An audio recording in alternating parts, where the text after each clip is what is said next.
Welcome to the Nuri Edge podcast, where we explore how to maximize productivity while taking care of your nervous system. Here we help you regulate, focus, and build resilience in today's fast paced workplaces. I'm Lacey Matthews, today's host, joined by Mariana Merritt. And in each episode, we dive into what really drives performance, leadership, and emotional intelligence, sharing real stories and practical tools you can use right away. Today, we are so excited to introduce our guest, John Affleck. John joins us bringing his expert perspective, background, and experience in transformational leadership. He's been a CEO, a COO, and an executive coach, and we're so excited for him to join today's conversation. So, whether you're leading a Mhm. team, collaborating with one, or just trying to stay centered in the chaos, take a breath, settle in, and let's get into it. John, I'd love to kick us off today with just hearing a bit more about your executive coaching background. Could you talk us a little bit more about your perspective, really on the impact of coaching for individuals in particular? Yeah, given the introduction that you just made, and not so much about me, but about you guys, I think there's a parallel. You spoke to what optimizes, what taps into emotional intelligence, and things along those lines.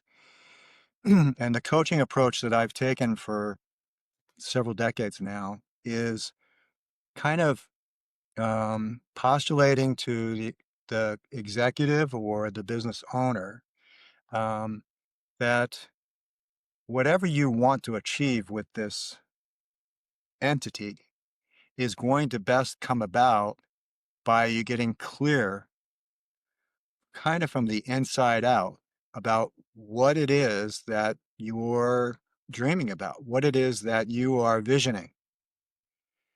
And inside that experience of defining their vision also presents the opportunity for them to get clear about why this is important to them and how this is not just something that is important to them in this particular entity that they're focused on at this moment, but it's been there for them.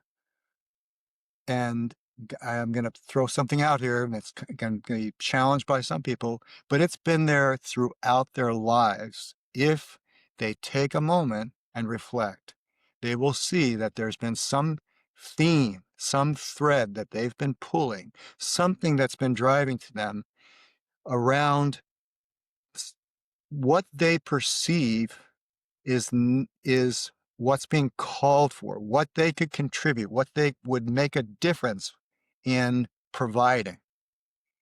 And I can tell you that if I gave that conversation, if I had that conversation ahead of time, it would fall flat on many folks. Um, but if you do the visioning and then you work backwards from there, you can easily start to see, they can easily start to see how their vision and their values, that's what we're really talking about, what's important to them, how what they stand for, as well as what their purpose is in engaging in this way. And that then becomes the foundation for creating a strategic plan. So I never engaged in doing strategic planning until did that formative foundation building. Why? Because what we did just then was we tapped into their own inner wisdom, Mm, their own compass, if you will, as well, mhm, about what works for them and doesn't work for them, the direction they want to go in and the direction they don't want to go in. I don't have to legislate any of that in working. And it's a different kind of coaching style. It's one that is often very effortless because I'm starting from the standpoint of they have their own best answers. It's my job to extract those. Hmm. I love that. And yeah, so I'll stop there for a second. How's John, that one? yeah, I think that we're both resonating deeply with everything you've said. I feel like you dropped some real gems there of creating the space to help people clarify their why, to identify and articulate their noble purpose, maybe Mhm. as a way of saying it, Yep, yep. and really allowing their inner intelligence to be the driver of that so that it isn't prescriptive, but that it really is responsive to Mhm. what does this human want to contribute to themselves, to the greater good, to the team, to the organization. I love the way you laid that out. It's Um, it's really a way of tapping the highest octane fuel that they have. It's a way of unleashing their own inner GPS, right? And so it's it's powerful for them when they have this experience for the first time and then come back afterward and start sharing what's changed in even a few days or a week in their perspective. yeah. You know, it's an opportunity for them to kind of turn the lens that they're normally using to calibrate to the world, which is always outer directed. It starts to give them that opportunity of turning that lens 180 degrees, not to the exclusion of the outer, Mhm. but to balance it, Mhm. to create a self referral um, mechanism instead of an outer all only referral mechanism. Is that Yeah. making sense? I think so. Adjust me if I'm wrong because I'm talking about alignment. I feel like where you're going is can we help people find the space to align their intent to bring good work forth, but not just align it from a like, hey, get in line with mission and vision of the organization, but to truly feel that inner alignment of the work that I do every day is aligned with how I Yeah. want to live, how I want to contribute. Am I hearing you Right. right? You're absolutely got it right, and your audience might want to take a look at Daniel Pink, Mhm. who takes what you just said and validates it with research. So I think at some point you wanted to talk a little bit about how does this coaching maybe apply to teams as well, or Yeah. let's call it even just the general employee base, right? So um, what Daniel Pink says is that there are, Did he write Permission to Feel? Am I thinking of the right person? I'm not sure about that book and I can't remember where I'm taking this from, but I know that Look it it's a video that's out there that's been out there for at least 15 years. up. Okay. Uh-huh. So if they just go to YouTube, he's done a number of TED Talks, etc. Um, Yeah. but he says that fundamentally, um, without exception, everybody beyond a living wage, beyond a living wage, is looking for several or more factors. I think there's four. First is that they get to be a part of something larger than themselves. And these may not be in particular right order. These are the ones Okay. this is how I'm remembering it. Okay. That's okay.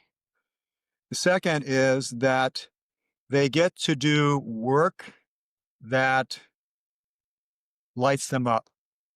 Yes. I'll just put it like that. Mhm. That's meaningful.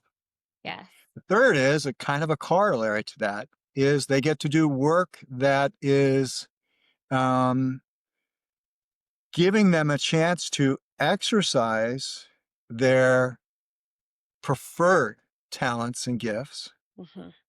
and to discover more. All right. Mhm. And the last one is autonomy. Mhm. And there's a ratio there of the more autonomy, the more impelled the person becomes versus needing to be compelled, Mhm. right? And so this is, oh, I think I just remember the title of the talk. It was um, uh, motivation, something like that, and impulsion versus compulsion, something along those lines. Okay. Okay. Um, and this is um, one more piece to this, and not from Daniel Pink now. Many years ago, in one of my first coaching businesses, I was looking for a foundation to, I don't know, um, like edify my thinking. And came across this article called um, uh,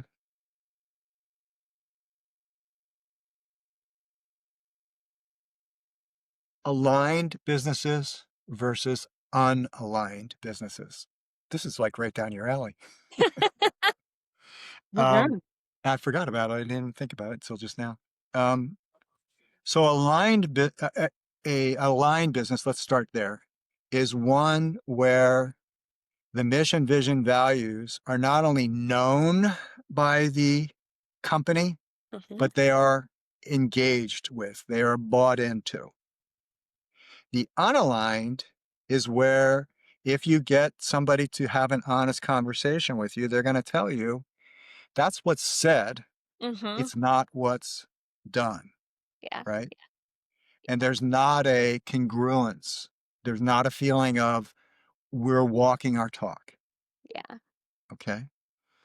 So, um, this is one thing that I think, the Gallup industry has done many, many studies and says that the most important factor to that employee staying there more than 30 days, like you just were saying, is in the hands of the manager. Mm. And it's always about things like acknowledgement, appreciation. Mhm. It's about, I just read another article by Gallup recently, and they were saying that in addition to that, which has been the main result that they've pulled over the last 10, 20 years, that's repeated over and over again, they're now saying that taking that individual, taking the pulse of that individual and identifying what it is, like I just said, that lights them up Mhm. and finding the role that matches that, which may not be where they are right now. Mhm. And the companies that have done this have seen a market gain in their market valuation. Mhm. Okay. So it isn't just, hey, this is a way of making everybody feel good and, a kumbaya moment or whatever. This is actually hitting the bottom line. Yeah. Right. So coaching for the employee is not different. Mhm. If you want to do it in a, let's say, affordable way, because maybe not every organization can afford can do Mhm. coaching all the way through the organization. Well, there are a number of ways. One is to have like a mentor program where you you teach those skills and then have them replicate it throughout, right? But there's another way, and that is something that I've discovered, probably 10 plus years ago.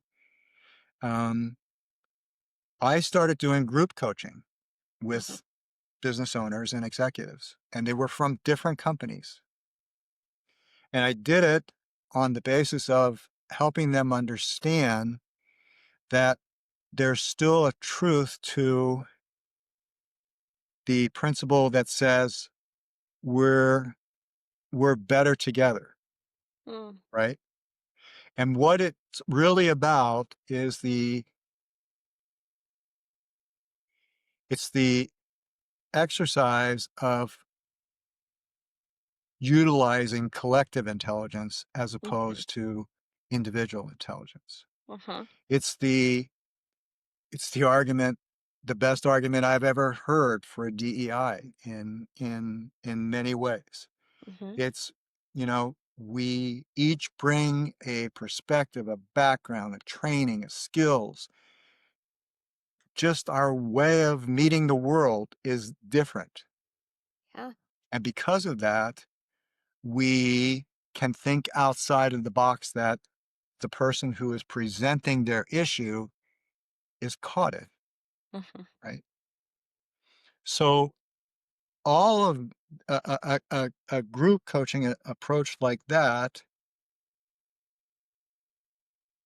what it does is it really um, leverages that collective intelligence. But what it does, I think, more than anything, is it creates a bond that occurs because when we become vulnerable with one another, like Brene Brown talks about, Yeah.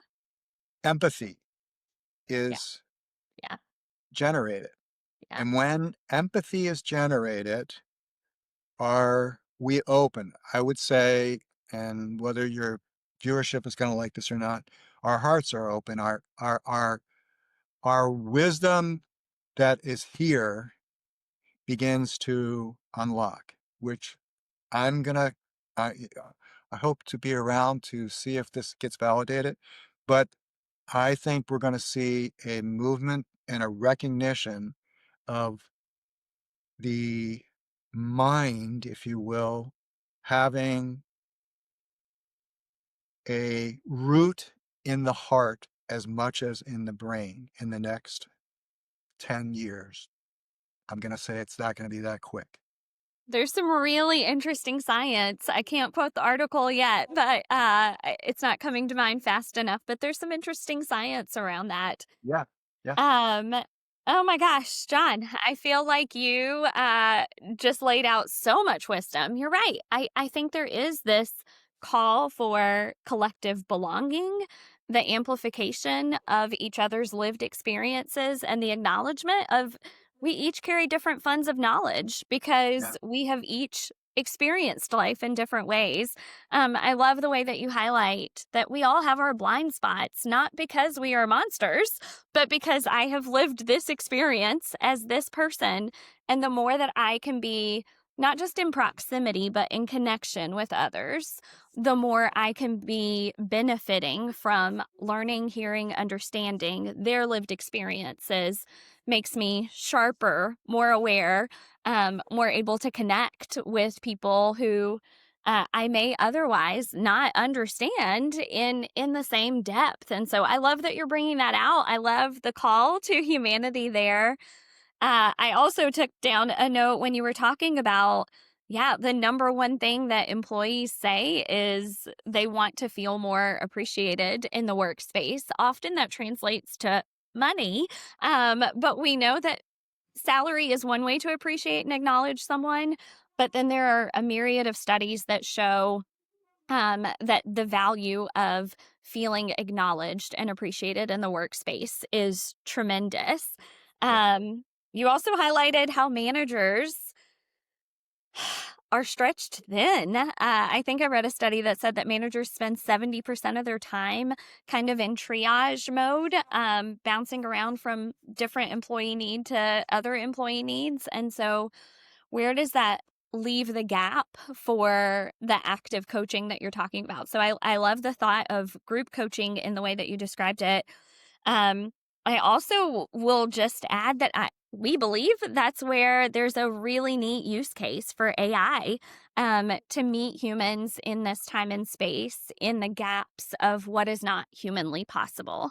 If I am leading a team and I am doing my best to put out fires, to be present, to be responsive, but someone as the employee is like, but I still have all of these needs daily. Um, I think this is a really neat time and space for in our human evolution to think about how do we braid multiple intelligences. And so at Nuri, we're really passionate about using AI in the use case of not replacing managers, because we will forever benefit from exactly what you described in the human brilliance.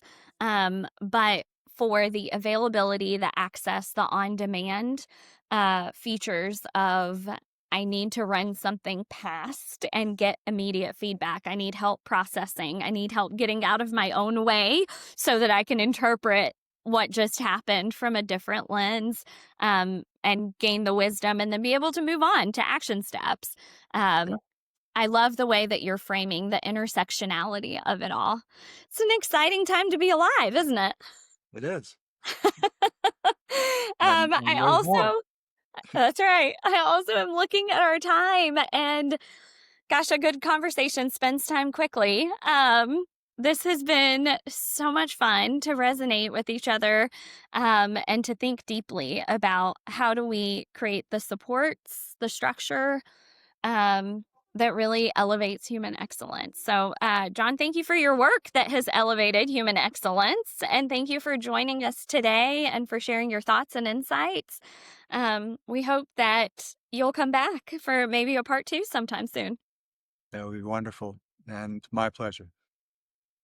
I want to just echo that. Thank you so much, John. Honestly, I think it's already obvious, we could talk for hours about, particularly, I love the way that you talked about introducing as a coaching concept. Do you know your passions, your vision, your values? Do you know those guiding principles? Because they likely have been guiding your whole life.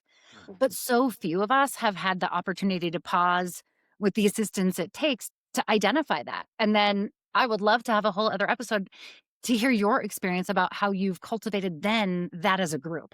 If I can coach a group of individuals so that they can identify their guiding stars, and then I can bring them together to identify a team culture. That is just so fascinating to me. I loved hearing about it. So we may have to beg, barter, and steal to get some more of your time someday.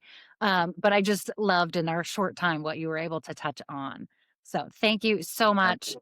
And to our audience, we hope you've enjoyed today's episode of The Nuri Edge. We would love to connect with you further. Please reach out to us at nuriedge.ai if you're curious about how we can support you or your team. Thank you so much. Thank you.